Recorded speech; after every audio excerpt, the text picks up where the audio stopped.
Welcome to the information session to learn more about the Children's Program Administration courses that can lead to the Children's Program Administrator Credential, the CPAC. As part of our online information session today, we're going to do a couple of things.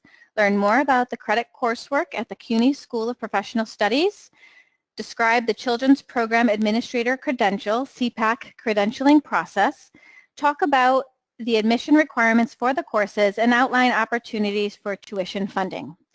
I am Dana Benzo, and I work for the New York Early Childhood Professional Development Institute, and I'm joined by my colleague Jennifer DePalma, who is the program manager at the CUNY School of Professional Studies. You'll be hearing from Jennifer later in our presentation. At any time during the presentation, if you have questions, please type them into the question box. The CUNY School of Professional Studies began in 2006 to meet the needs of working adults who require education to advance in the workplace, change careers, or maintain employment. We offer both online and in-person programs that range from master's and bachelor's degrees to certificate programs, which are short courses of study intended to provide exposure to a subject area. This program is offered in collaboration with the New York Early Childhood Professional Development Institute. Part of the mission of the PDI is to professionalize the early childhood education workforce. Many educators and directors happen upon their positions and don't have formal training in the management of early childhood organizations. Being a quality teacher of young children doesn't mean you will be a quality leader of adults. The knowledge base and skill set required to be an effective leader and manager of quality children's programs is different than what you require as a teacher of children. This program prepares directors and administrators to meet the challenges they face. They serve the needs of children and families, all within an ever-changing early childhood education landscape. Your course content will be directly connected to your daily work as a leader. Every course will require you to identify existing challenges, pose possible solutions, and implement changes. Our program is now offered online. Our online courses utilize Blackboard, the City University of New York's online course management system. The courses have start and end dates, but students are able to complete the coursework according to their own schedule, as there is no set time for classes. Each course, as mentioned on the screen, is offered over a 4-week period and consists of discussions and projects that have due dates over the course, but there's no specific time or day that you have to log in and participate.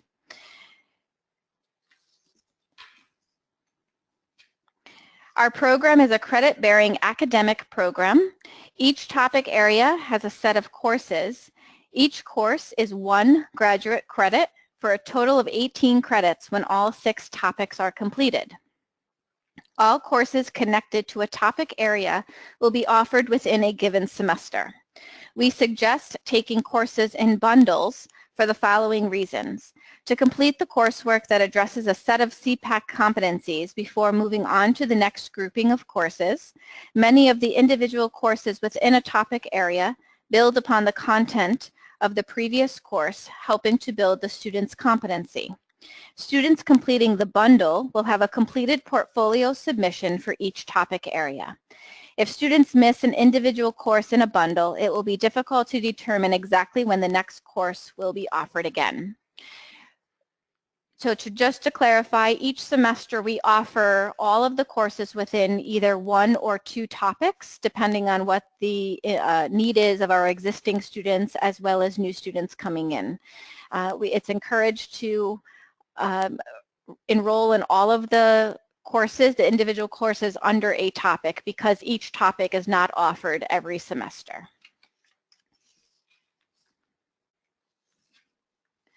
Our courses fulfill the 18 Children's Program Administration credits necessary for the Children's Program Administrator Credential of New York State, awarded by the New York State Association for the Education of Young Children.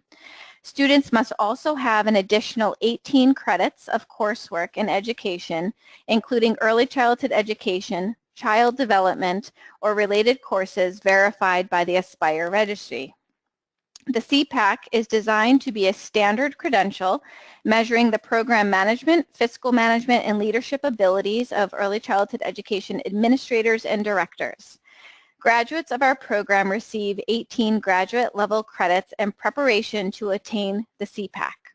As mentioned, in order to earn the CPAC credential from the New York State Association for the Education of Young Children, students must complete 18 credits in Children's Program Administration, as well as an additional 18 credits of coursework completed in education, including early childhood education, child development, or related courses verified by the Aspire Registry. The 18 credits in education can be either on the undergraduate or graduate level. You also do not need to have these education credits prior to enrolling in our CPAC program, but you will need to have them completed by the time you want to get your credential. The CUNY School of Professional Studies offers a graduate level CPAC program.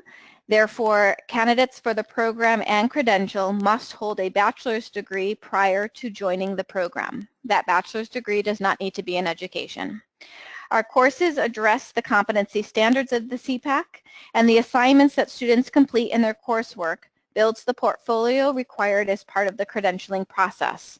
Because our courses are online, we also have an online portfolio platform that allows you to build your portfolio throughout all of the classes. Who should obtain the CPAC? The term administrators is inclusive, representing a variety of titles used in early childhood and school-age programs to describe the role of the various types of directors, site supervisors, and even teacher leaders that have a desire to explore a career pathway toward program administration.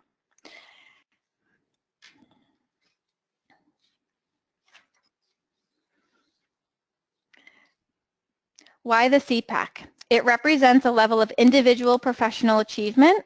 It's used to meet quality standards required under Quality Stars New York and NACCE accreditation. It increases your career ladder level in New York State and supports the knowledge, skills, and dispositions required to lead high-quality programs. Recognized as a standard to measure quality program management and leadership abilities, the CPAC is used to meet the quality standards under Quality Stars New York and NACCE accreditation. Receipt of the CPAC also increases your career ladder level in New York State. After this presentation, we will provide you with the New York State Career Ladder document. As the Career Ladder document will show, the CPAC is a recognized credential which formalizes your leadership and knowledge in the field. And most importantly, it ensures those leading and managing children's programs have the knowledge, skills, and dispositions necessary to meet the extensive daily requirements of high-quality programs. Each of the 18 courses within this program prepares students to successfully develop the CPAC portfolio. The portfolio consists of a collection of documents and projects addressing the 6 topic areas of the CPAC. At the end of our program, the capstone course helps students develop the project narratives required as part of the credentialing process, all while assisting students with the actual assembling of the portfolio. Students also receive guidance on the process of CPAC portfolio review. We understand that some of our students may not want to earn the CPAC credential, but rather have a need for knowledge in a certain topic area. Even if your desire is not to earn the credential, the coursework has been developed to be very practical and hands-on, allowing students to address challenges they may be facing in their current positions. The coursework and CPAC credentialing process requires students to reflect on their current role as an administrator of children's programs, identify unmet needs within each topic area, explore and develop solutions, which will then comprise their portfolio. If students are not currently working as an administrator, they will need to engage in a supervised internship throughout the duration of their coursework. If you are, most of our students that are not currently working as administrators, they might be teachers within their program. We find it easier for you to be able to be an intern in the program that you're currently teaching, so you would need to have permission from your current director to engage in an administrative internship throughout all 18 courses. there is a form that you'll need to fill out and have your director sign off on, but they would need to be open and willing to have you identify these issues or unmet needs in the program and generate solutions and put them into practice. If you have more questions about the fieldwork component, I can address any of your questions at the end of the presentation. I would now like to introduce Jennifer DePalma from the CUNY School of Professional Studies. Thank you, Dana. I would now like to talk about the application process for admission into the CPAC program at the CUNY School of Professional Studies. The admissions requirements are as follows. Complete an online application and pay a $125 application fee. Submit proof of an earned bachelor's degree. Applicants who were educated outside of the United States must submit an official transcript in the original language from each post-secondary school or university attended in a sealed envelope, and an English translation if the transcript is in a language other than English. Please follow the link on this slide for more information. Applicants must also submit a personal statement. You should include the following in your personal statement: your educational background, your career goals, and why you believe the CPAC program is a good match for you. Applications for fall 2017 are due by October 13th. However, please keep in mind that prospective students should submit their application for admission no later than 2 weeks prior to the start of a course.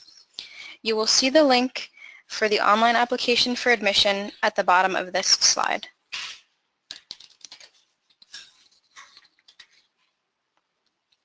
Now I would like to provide you with information about registering for CPAC courses. Students are provided with a registration form after they apply and have been admitted into the CPAC program at the CUNY School of Professional Studies. New students may register for classes by returning the Fall 2017 CPAC registration form. New students must also return immunization paperwork. Students must return immunization paperwork even if they are enrolled in online courses only. More information can be found using the link on this slide. Program staff will advise new students about the structure of the courses and the benefits of registering for a bundle of courses versus individual courses.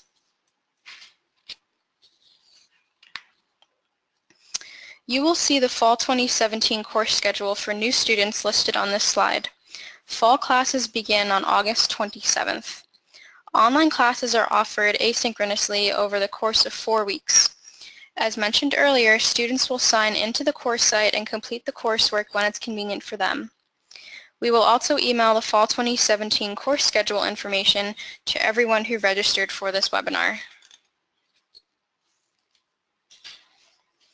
We would also like to provide you with tuition information and with information about tuition assistance that may be available to CPAC students. You will notice the current tuition rates listed for either one CPAC course or 4 CPAC courses in the upcoming fall semester at the top of the slide. We encourage you to visit the websites listed on this slide in order to learn more about funding opportunities. Students that are eligible for EIP funding are encouraged to apply to cover the cost of their tuition.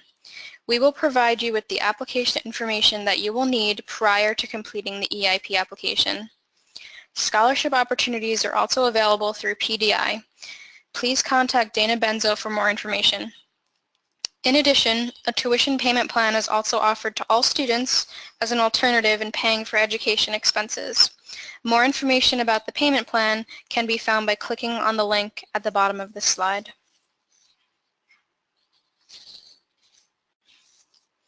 We would now like to provide you with our contact information. You will see our phone numbers and email addresses listed on this page.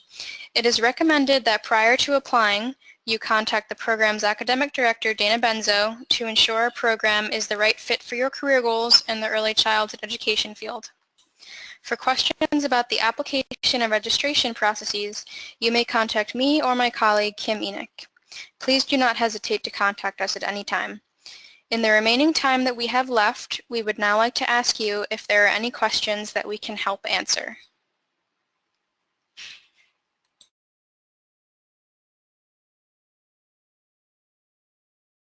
Thank you, Jen. We do have a question that came in.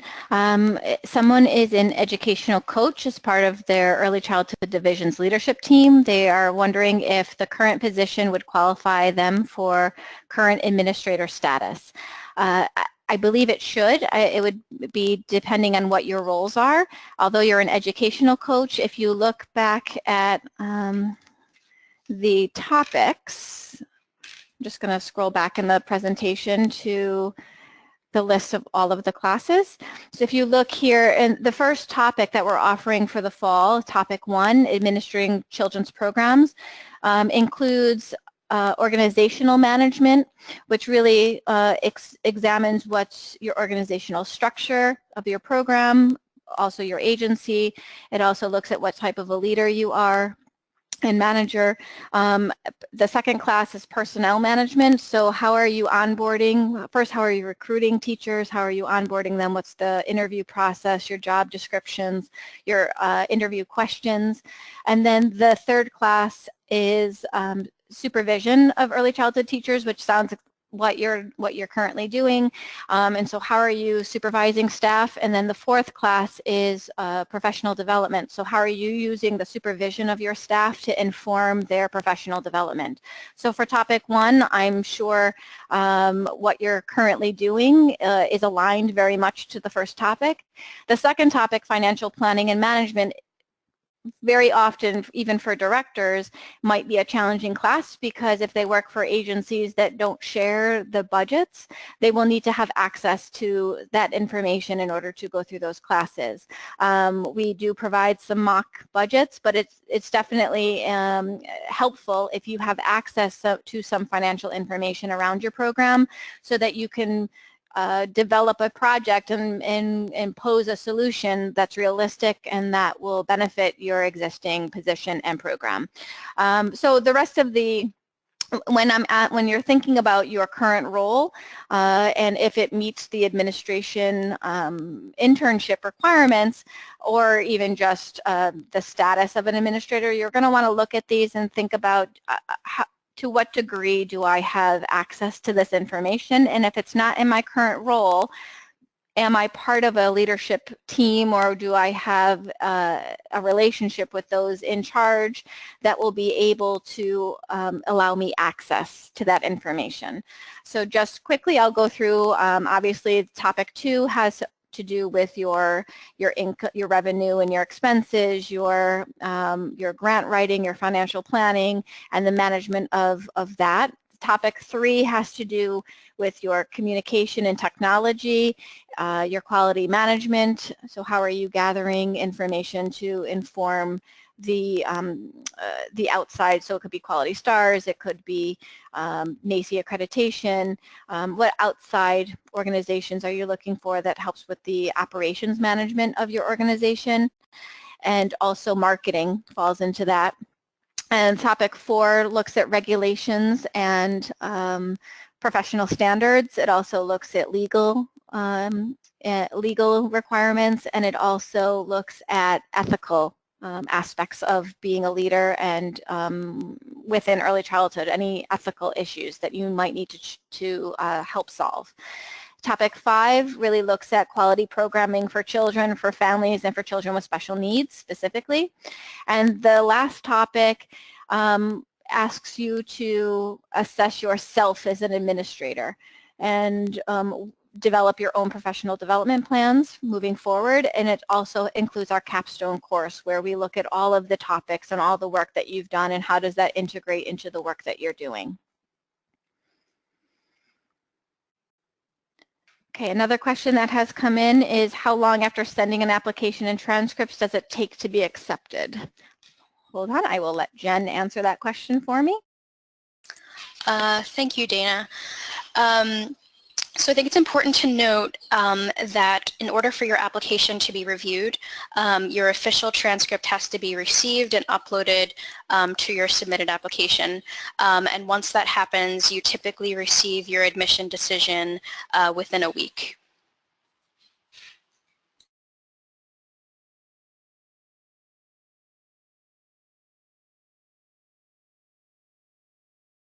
Okay. Okay, we have another, yes, everybody will get a copy of the PowerPoint and the recording after the presentation. So it'll all be emailed to whatever email address that you registered at. Another question, I know that Jen mentioned earlier that the deadline for the application, I'm sorry, let me flip through here, is October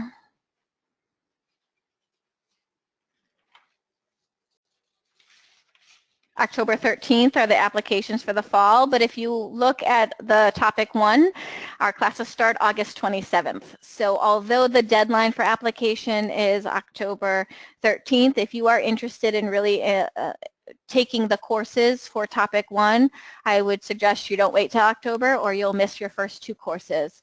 And I will say for topic 1, you'll be unable to successfully complete the last 2 courses unless you take the first 2 courses. Not every topic bundle is structured in that way that you have to take each class in order to successfully complete it. But for topic 1, because it is the first topic of the program, you really do need to take all 601, 602, 604, and 603 in order to successfully complete that topic. The coursework is built upon for each one, and so if you came in for 604, you would be a little lost because you didn't take 601 and 602. Okay, there's another question. Is there any exceptions if you have no early childhood coursework on your transcript? So that is not a requirement for CUNY SPS for you to take these classes. That's if you want to get the credential from the New York State Association for the Education of Young Children. You do need to eventually, before you get the credential, have 18 early childhood credits on your transcript in Aspire. So you can enroll in the courses here for the CPAC credential without your early childhood, but if you want to get the credential, you will need to obtain early childhood credits either on the undergraduate or graduate level in order to get the credential. And there are no exceptions with that.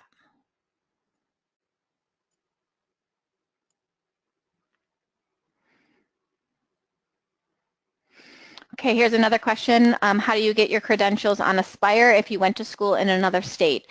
I can definitely forward everybody information on how to set up an Aspire profile. Aspire is our New York State registry for all the early childhood workforce. I like to refer to it as your online resume. So what you do is you set up an account, an email profile, and you enter in your all of your education, regardless of where you've attended school, all your degrees.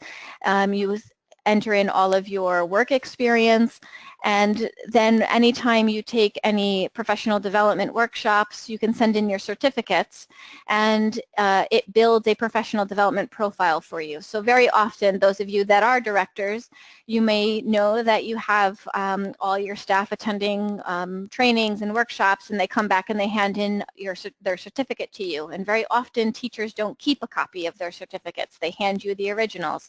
So what this does is it allows all staff members to have their own personal profile, and their education and their professional development on an ongoing basis is verified and coded and recorded in their profile. And if they leave a job, or if you're hiring a new position, you could say to somebody, could I have your Aspire professional development record? And they can go on and they can print it off, and they'll have all of the workshops and the trainings and certifications that they've ever attended and received all on one form for you that you know is verified by the state. So that's a convenience, but also as a director, for you to have an organizational profile and have all your staff there with their individual profiles, all you can see is what trainings they did. You can't see anything else. So there is a confidentiality, privacy set up in there, but it is the ability for you to be able to check how many of my staff have certain trainings and who needs it, when do they need to be renewed.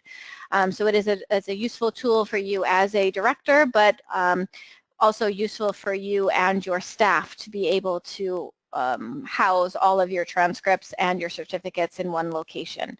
So I will send you the information of how to set up your profile, and then what you do is you enter it into the database, and then you send them copies of your transcripts, your official transcripts, and they will code it and upload it and verify both your employment as well as your education.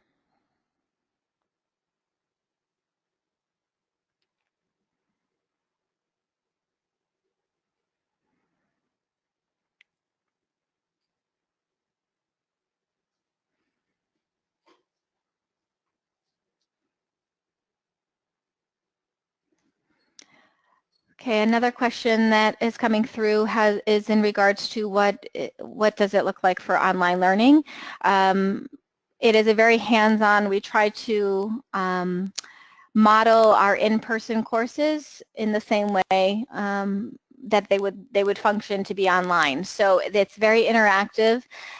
There are 7 discussion topics in 4 assignments typically in all of the classes. You'll have a reading assignment. The discussion topics take place of your in-class meetings. So you'll have a provocation or a reading assignment that you'll then reflect on, but also align it to what you're experiencing in your current role.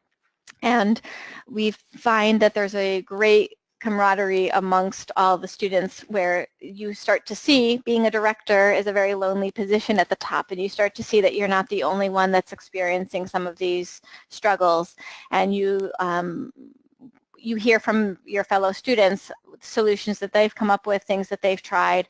And so it's not only the instructor facilitating those conversations and helping to guide and give you suggestions, but you're also learning a lot from your peers. There are due dates for discussions. It's typically 11:59 p.m. Of the due date. I try to make it as consistent as possible, so assignments are usually, or discussions are usually due either Wednesdays and Saturdays or Tuesdays and Fridays, depending on how it's broken down. But you can figure about twice a week you'll have something that's due, and you're not only submitting your own response to a discussion, but you're also responding to your peers in the class. So it is very interactive. It's interactive with your peers, but it's also very interactive with your instructor.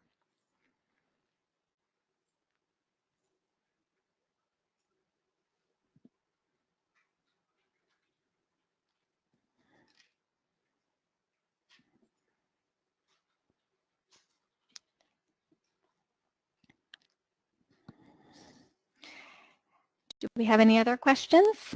If not, our email addresses are here. Definitely feel free to email any additional questions that you may have, and we can address them individually.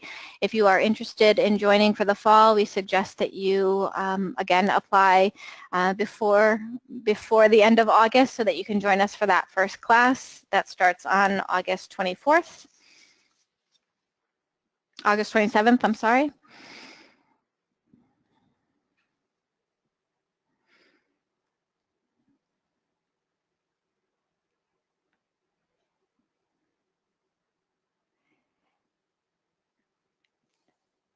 Okay, it doesn't look like we have any other questions coming in. So we encourage you again to reach out to us with additional questions you may have. And we thank you for your time this afternoon. We look forward to welcoming you to the program in the fall. Thank you.